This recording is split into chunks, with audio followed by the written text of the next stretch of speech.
Walk into any Target in suburban Columbus, Ohio, on a Tuesday afternoon in January 2026. Pick up your phone, assembled in Shenzhen.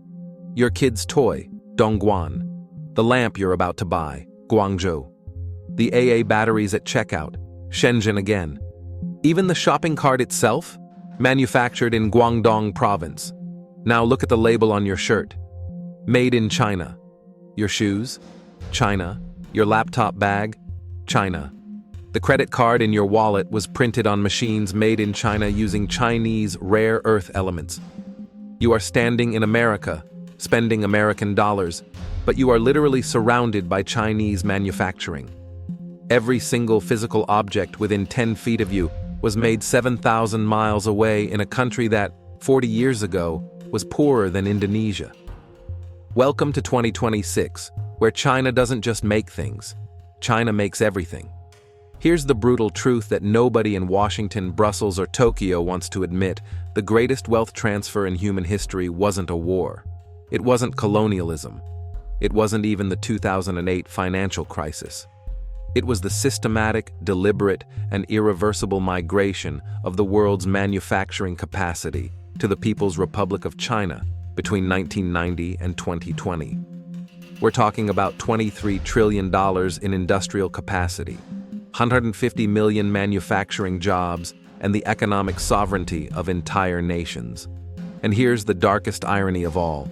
We didn't just allow it to happen. We paid for it. American corporations, European governments, and Japanese conglomerates literally funded the construction of the industrial machine that would destroy their own manufacturing bases. They called it efficiency. They called it globalization. They called it comparative advantage. History will call it the greatest strategic blunder of the 21st century. If you want to understand how China stole the world's industrial capacity, start in 1978. Shenzhen, population 30,000, Deng Xiaoping's reform and opening up. West saw billion people willing to work 1 hour a day. Massive market. Cut costs 70–80% overnight. Missed. China wasn't offering cheap labor. It was a devil's deal. Bring factories, technology, IP, get low wages and market access. Oh, and mandatory technology transfer, plus joint ventures with state-owned enterprises. Math, too tempting. 1990, U.S. manufacturing wage, $14.91 an hour. China, 0.25ers. For corporations facing quarterly pressures, move to China or watch competitors do it first. Let me introduce you to Tom Mitchell, 52, from Martinsville, Virginia. Tom worked at Bassett Furniture for 28 years, started at 19 on the assembly line, worked up to master craftsman, made $18.50 an hour with benefits in 1995. That's $38,480 per year, enough for a house, 2 kids, and retirement savings. His grandfather worked there. His father retired there with a pension. Tom thought he'd do the same. In 2002, executives announced they were streamlining operations to remain competitive. Translation: moving to daily in China. Chinese workers, 0.80 hour, 0 benefits, 0 regulations. Same bedroom set for 1/15 the cost. Tom was laid off March 2003 with 680 others. The factory closed July, demolished 2006. Today it's a vacant lot with a faded future home of Martinsville Tech Park sign from 2007. No park ever came. Tom is 52 now. His furniture craftsmanship skills are worthless. He works Walmart distribution, 14-hour, no benefits, night shift. Retirement savings wiped in 2008. House underwater. Son moved to Charlotte, hasn't been back in 2 years. Martinsville population, 18,000, 1990, 13,000 2020. Median income down 35%. Main Street half boarded up. High school, 800 students, 1995, 280, 2024. Football team merged with 2 other schools just to field players. Tom doesn't blame China. He blames Bassett executives who got $12 million bonuses while he got 8 weeks severance. But the result is the same. His life destroyed so consumers could save $400 on furniture. Between 1990, 2010, 60,000 American factories closed. Not unprofitable, Couldn't compete with Chinese wages, 1/60th of American, zero regulations, unlimited subsidies. Furniture, US made 70%, 1990. China made 70%, 2010. American furniture jobs, 680,000, 360,000, half gone. Kicker, furniture didn't get cheaper for consumers. Prices stayed same. Difference? Tom's value went to Chinese manufacturers and executives who pocketed savings as bonuses and buybacks. Same playbook: textiles, electronics, steel, chemicals, machinery, automotive. Industries relocated not because China had better technology, but perfect storm. Low wages, subsidies, tech theft, zero environmental standards. Multiply Tom by 5 million workers. Not creative destruction, economic annihilation. West called it free trade. China called it industrial warfare. Let's talk about the greatest heist in economic history: China's mandatory technology transfer. Brazen daylight theft with victim cooperation. Meet Richard Preston, 58, former CEO of American Electronics Corporation, Cleveland-based manufacturer of industrial sensors. 1998, 3,400 employees, $420 million revenue, 12% margins. Solid, profitable company. In 2003, competitors moved to China. Costs dropped 40%. AEC's market share bled from 28% to 22%. Board ultimatum: move to China or die. March 2004, AEC opened joint venture in Suzhou. Chinese state partner owned 51%. Deal required transferring complete engineering specs, training Chinese engineers on proprietary processes, sharing all IP. Short term, brilliant. Cost down 45%. Margins jumped to 18%. Stock doubled. Richard got 4.2 meter bonus. Board praised his strategic vision. 5 years later, 2009, Chinese partner announced independently developed products, identical to AEC designs, same specs. Price, 30% lower. By 2012, Chinese company controlled 40% global market. AEC collapsed from 22% to 11%. 2015, acquired and liquidated.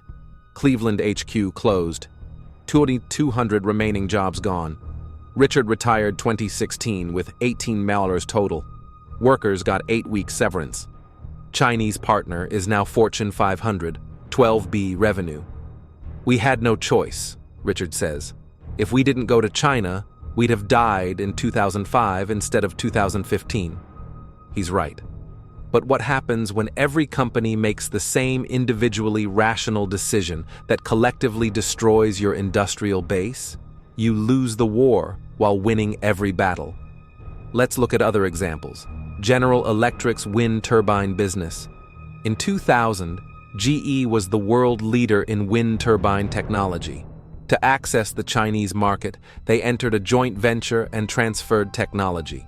By 2010, Chinese manufacturers like Goldwind had independently developed wind turbines remarkably similar to GE's designs.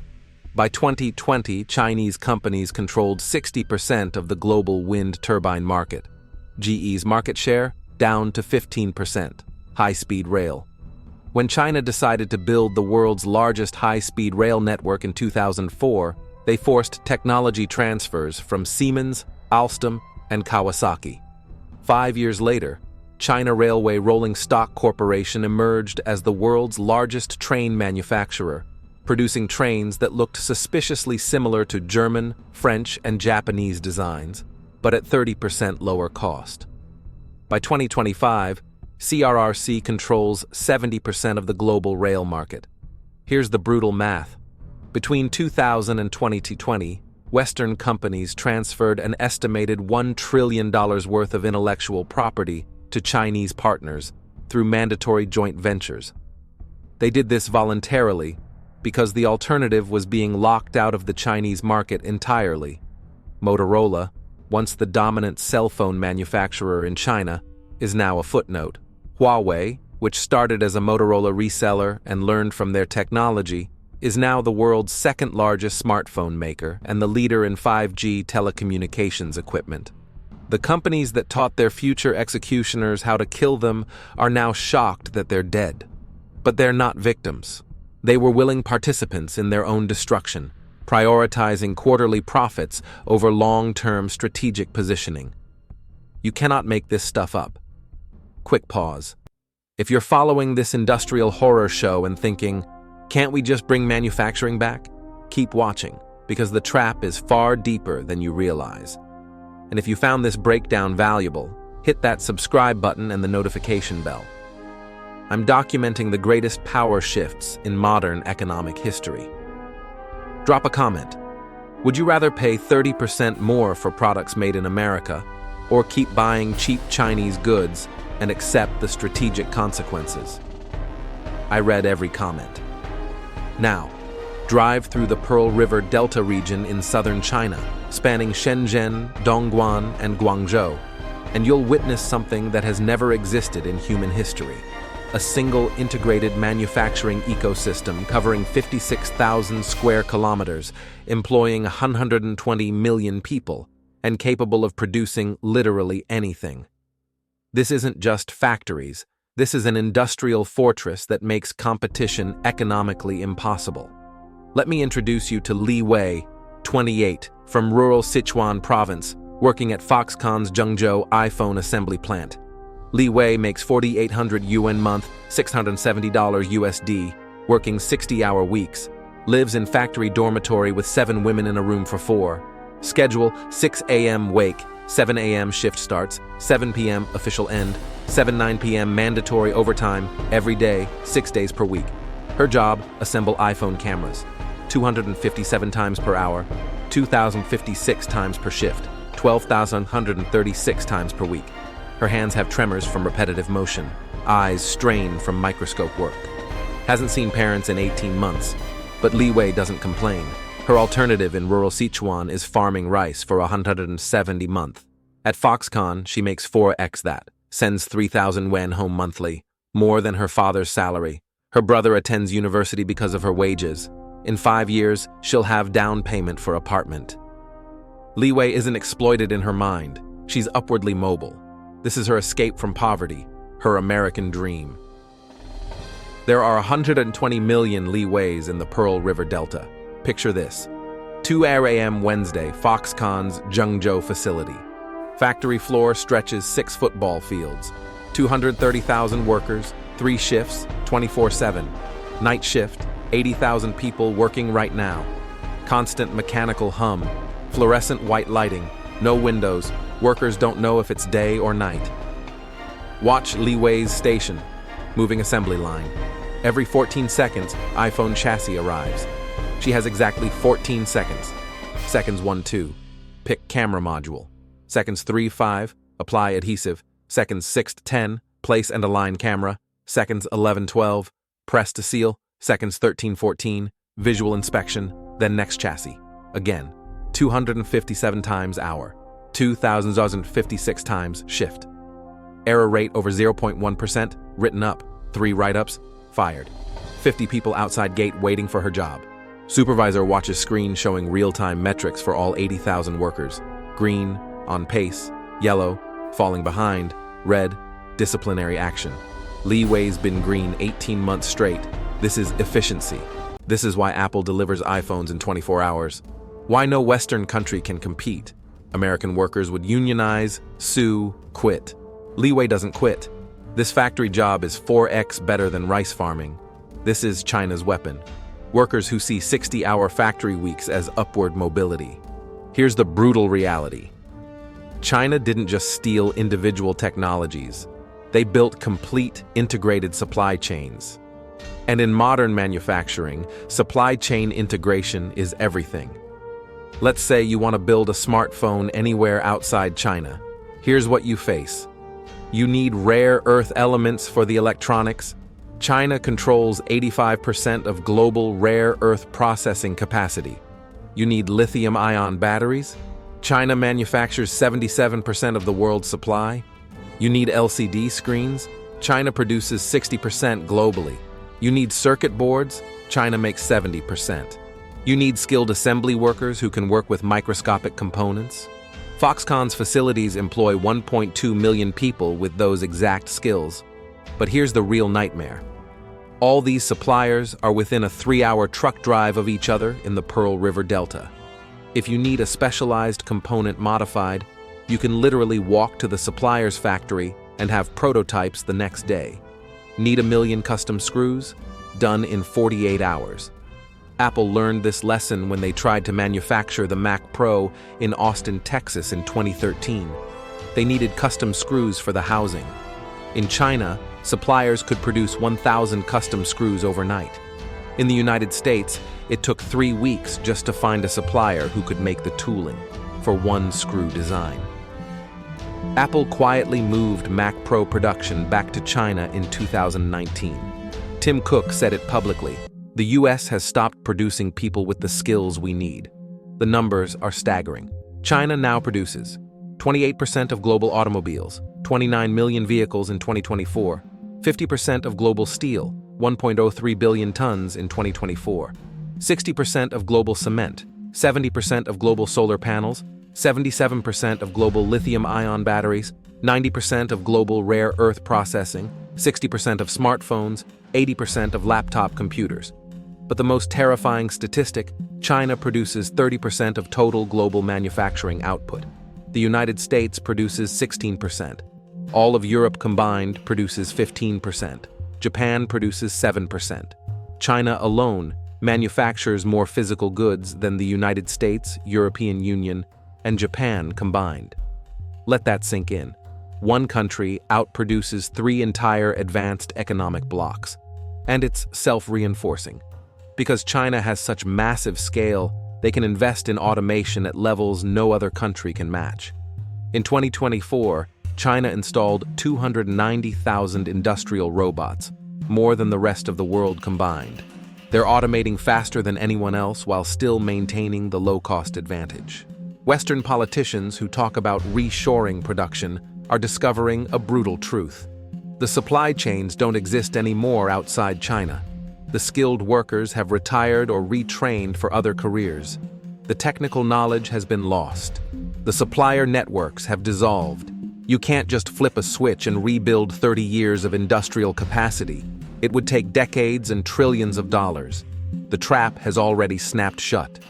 Now we get to where this stops being economics and becomes an existential threat. Because here's what happens when you let one country control your industrial capacity. They control you. Let's talk about what happened in February 2020, at the beginning of COVID-19.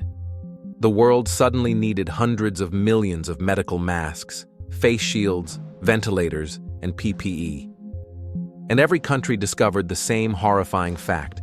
80% of global PPE manufacturing capacity was in China. When Italy was drowning in COVID deaths in March 2020, they begged China for masks. Chinese officials literally said publicly, countries need to show China respect if they want continued access to medical supplies. That's not trade. That's extortion. That's a hostage situation. But COVID was just a preview. The real nightmare scenario is Taiwan. Here's the brutal geopolitical math that keeps Pentagon planners awake at night. Taiwan Semiconductor Manufacturing Company, TSMC, produces 92% of the world's most advanced semiconductors, the chips that power everything from iPhones to F-35 fighter jets, to AI systems, to missile guidance computers. Without TSMC, modern technological civilization stops functioning within 90 days. Your phone doesn't get updated, your car factory shuts down, your military can't build advanced weapons, your hospitals can't replace medical equipment. Everything stops. China has made it explicitly, repeatedly clear they intend to reunify Taiwan by force if necessary.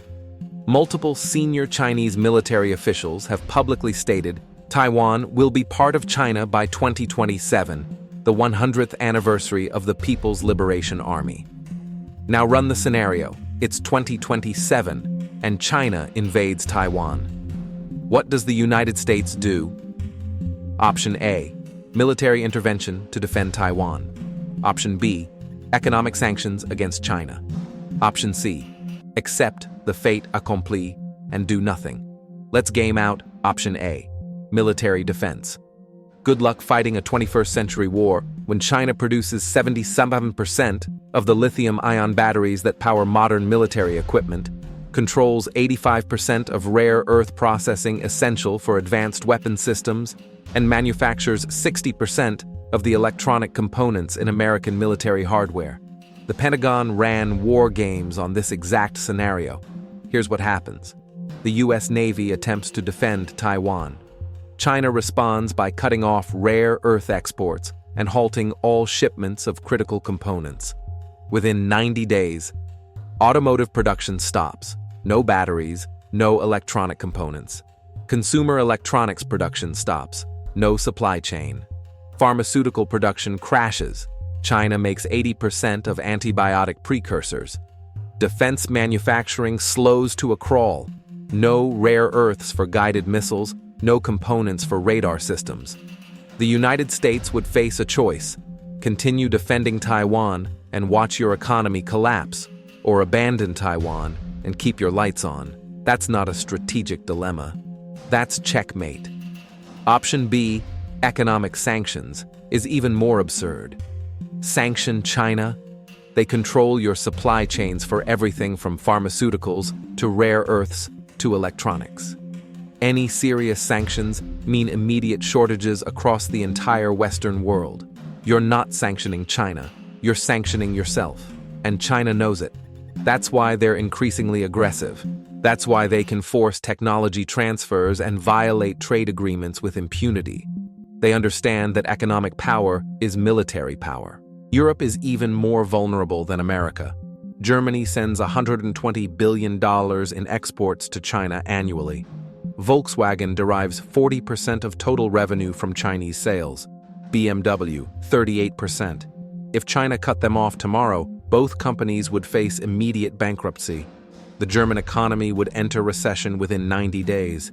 The West traded away its industrial sovereignty for cheap consumer goods and quarterly earnings reports. Now it's discovering that you can't defend yourself with financial services and software. You need to make physical things: steel, ships, planes, batteries, semiconductors, bullets. And right now, China makes all of it. So where does this end? We're at a historical crossroads, and the path chosen in the next 5 to 10 years will determine the economic and military order for the rest of the 21st century. History repeats. 19th century Britain was workshop of the world. 60% of global manufacturing, 80% of ships, pound as reserve currency. Thought it permanent. Then came America, 1870, 1920. Protective tariffs, infrastructure investment, technology development. U.S. Steel surpassed Britain 1890. By 1920, America made 40% of global output. By 1950, undisputed superpower. Britain never recovered, kept finance, universities, museums, lost ability to make things. Once you lose industrial capacity, you lose everything: military power, leverage, independence. USA 2025 is Britain 1920. China is America 1920. The script repeats. The country that makes things controls the future.